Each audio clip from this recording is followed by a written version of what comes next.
नमस्कार साथियों, इनकलाब क्लासेज में आपका हार्दिक स्वागत और अभिनंदन है।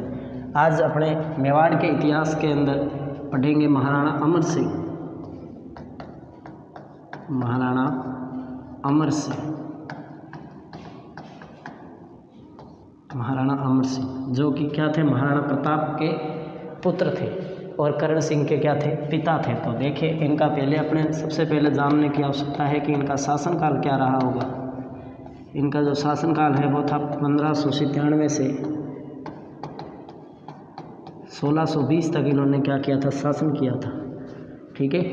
और अब इनका देखेंगे अपने जन्म किस स्थान पर हुआ था, वो भी परीक्षाओं के अंदर प्रश्न आते हैं। तो देखिए, जन्म जो हुआ था वो हुआ था मचिंद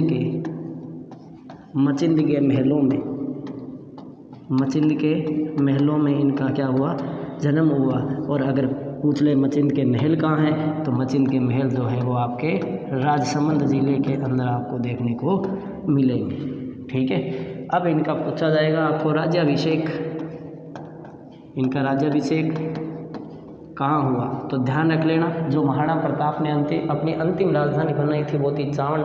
ठीक है। 1585 के अंदर उसे राजधानी बनाया गया था और 1585 के अंदर वो जो राजधानी बनी थी चावंड, वहीं पर इनका क्या हुआ था, राज्याभिषेक हुआ। ठीक है। तो चावंड में इनका आपको राज्याभिषेक ध्यान रखना है। अब मेन इम्पोर्टेंट इनके समय जो बात है वो हुई थी मेवाड़ मुगल संधि। और जो मेवाड़ मुगल संधि है उसके बारे में अगर चर्चा करें तो उससे पहले आपको देखना होगा कि जो अमर सिंह है, अमर सिंह द्वारा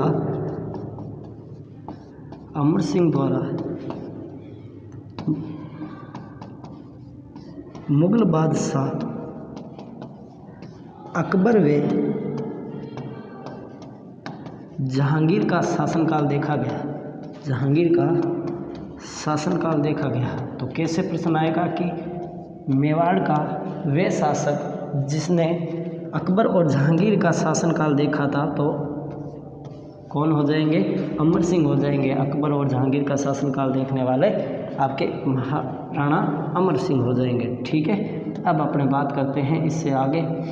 चलो देखिए, अमर सिंह ने जो दिवेर का युद्ध था, दिवेर के युद्ध में सुल्तान खान को मारने के बाद में अमर सिंह ने एक हरिदास झाला के नेतृत्व में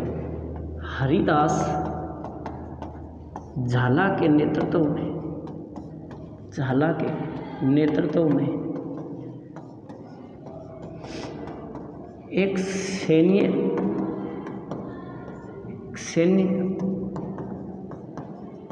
अभियान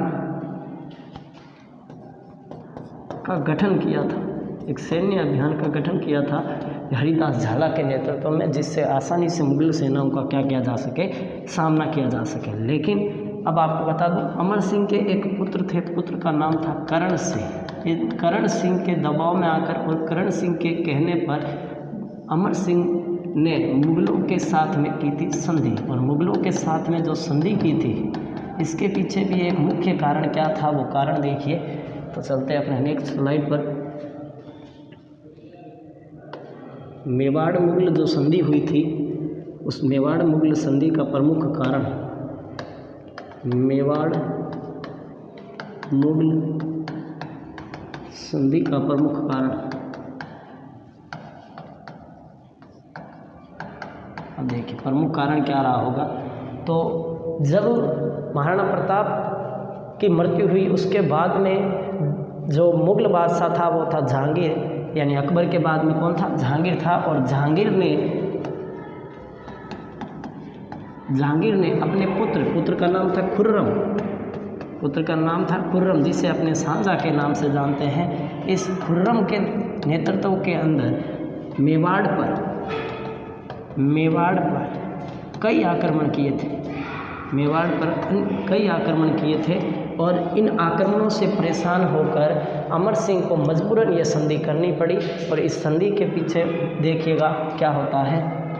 एक तो कारण ये था, और दूसरा जो करण सिंह थे वो बार बार उन पर दबाव डाल रहे थे अमर सिंह पर कि पिताजी क्या कर लो, संधि कर लो, जिससे आप हमारी जो मेवाड़ की आर्थिक स्थिति है उसमें भी सुधार आएगा और जो चित्तौड़गढ़ दुर्ग है वो हमें पुनः प्राप्त हो जाएगा। तो देखिएगा क्या होता है। जो जहांगीर था जहांगीर ने अजमेर के अंदर, अजमेर में एक दरबार लगाया था। अजमेर में दरबार लगाया था 1613 से 1616 तक ये दरबार लगा था अजमेर के अंदर। और इसी अजमेर से खुर्रम द्वारा क्या किए गए थे, मेवाड़ पर आक्रमण किए गए थे, मेवाड़ पर आक्रमण किए गए थे, ध्यान रख लेना।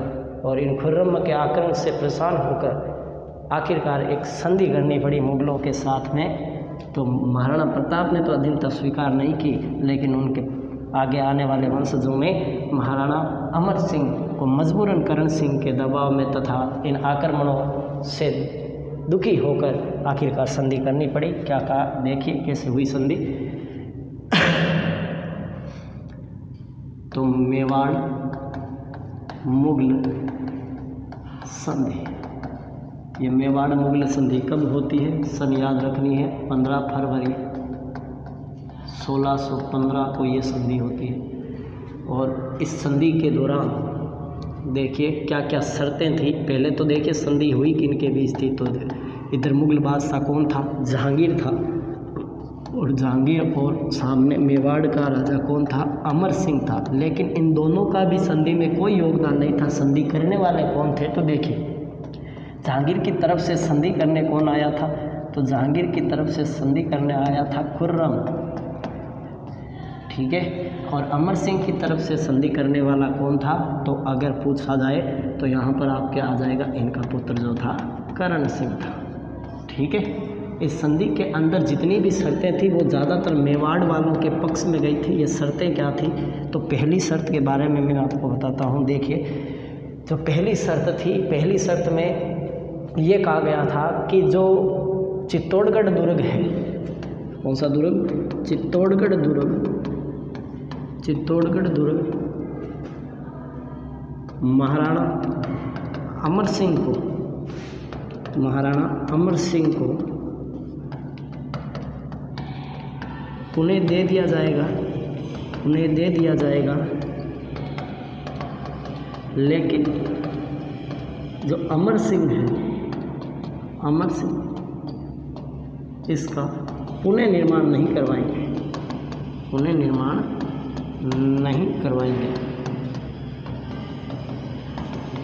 ध्यान रखना जो आक्रमणों के दौरान जैसे 1567-68 के अंदर भी जो साका हुआ था, ठीक है, उसके दौरान भी जो अकबर के द्वारा आपने सुना होगा साबात बनाए गए थे, पासी बनाए गए थे, उनसे आक्रमण के दौरान जो तोप वगैरह उनसे ये बंदूकों वगैरह से टूट गए थे, ठीक है।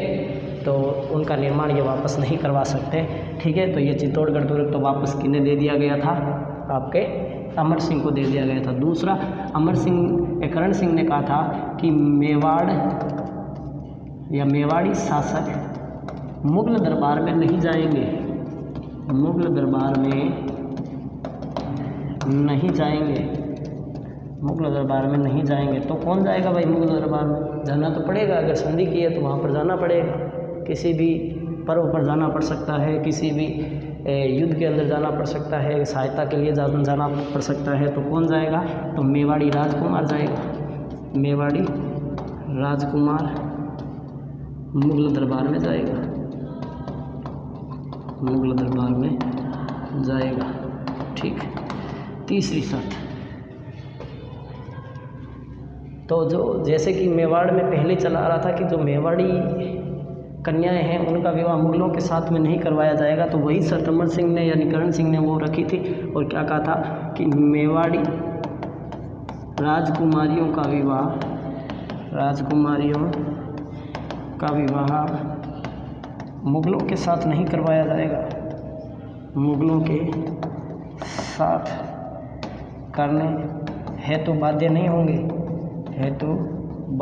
होंगे, तो ये भी बात ध्यान रख लेना, ठीक।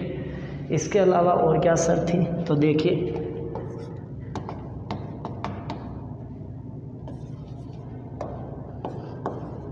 मेवाड़ी राजा मुगलों को 1000 घुड़सवार सैनिकों की सहायता देंगे, सैनिकों की सहायता देंगे। ठीक है, तो मुख्य रूप से ये शर्तें थी। और इनमें क्या था कि जो मेवाड़ी राजकुमार जब दरबार में आएगा तो उसे मुगलों के द्वारा एक व्यवस्था चलाई गई थी, मनसबदारी व्यवस्था। तो मनसब दिया जाएगा कितने का? 5000 का। तो ध्यान रख लेना। तो मेवाड़ी राजकुमार को 5000 का मनसब दिया जाएगा मुगलों के द्वारा। ठीक है, तो ये कुल मिलाकर के ये शर्तें थी। और इसी के साथ में ध्यान रख लेना, प्रश्न क्या आता है कि मुगलों की अधीनता स्वीकार करने वाला, मुगलों की अधीनता स्वीकार करने वाला जो मेवाड़ी शासक था उसका नाम क्या है? अमर सिंह। और ध्यान रख लेना, मुगलों के दरबार में जाने वाला राजकुमार वो आपके आ जाएगा करण सिंह। ये आपकी संधि से संबंधित ये बातें थी। तो अब अगर पूछा जाए कि अफ़गानों की अधीनता स्वीकार करने वाला, जैसे कि आ जाए कि जो अफ़गान थे, अफ़गानों की अधीनता स्वीकार करने वाला जो मेवाड़ी शासक था वो कौन था? तो आपने पढ़ा होगा उदय सिंह, जिसने 1554 के अंदर, ध्यान रख लेना, जो चित्तौड़गढ़ दुर्ग था उसकी चाबियाँ किसको सौंप दी थी? शेरशाह सूरी को सौंप दी थी। और शेरशाह सूरी कौन था? एक अफ़गानी था। ठीक, अब अपने बात करते हैं अमर सिंह की मृत्यु पर। तो ये संधि जैसे ही होती है, अमर सिंह दुखी होकर संन्यास धारण कर लेते हैं, यानी राजपाट को त्याग देते हैं और एक सन्यासी का रूप लेकर घूमते हैं। इसके बाद में जो करण सिंह है, करण सिंह राजा बनेंगे और वो 1620 के अंदर बनेंगे। उससे पहले जो अमर सिंह है, इन अमर सिंह की जो मृत्यु थी, अमर सिंह की जो मृत्यु कहाँ हुई थी? तो वो आपके आहड़ में हुई थी। और आहड़ के अंदर ही इनकी क्या बनी हुई है? छतरी बनी हुई है। और इनके बाद में, अमर सिंह के बाद में जितने भी मेवाड़ी शासक आए, उन सभी की जो छतरी है वो छतरी कहाँ पर बनी हुई है? तो वह छतरी आपकी आहड़ के अंदर बनी हुई है। और ये एक स्थान है, इस पूरे स्थान को क्या कहा जाता है? महासतिया कहा जाता है। महासतिया स्थान पर प्रथम जो छतरी बनी हुई है वो किसकी है? अमर सिंह की है। और द्वितीय छतरी किसकी है? वो है इनके पुत्र करण सिंह की। तो आपको पूरे महासतिया क्या है? तो महासतिया आपके हो जाएगा कि मेवाड़ के शाही परिवार का शमशान क्या है? शाही परिवार का क्या हो जाएगा? शमशान आ जाएगा। तो धन्यवाद। इसी के साथ में हम मिलते हैं अगली क्लास के अंदर और उसमें अपने बात करेंगे महाराणा करण सिंह के बारे में।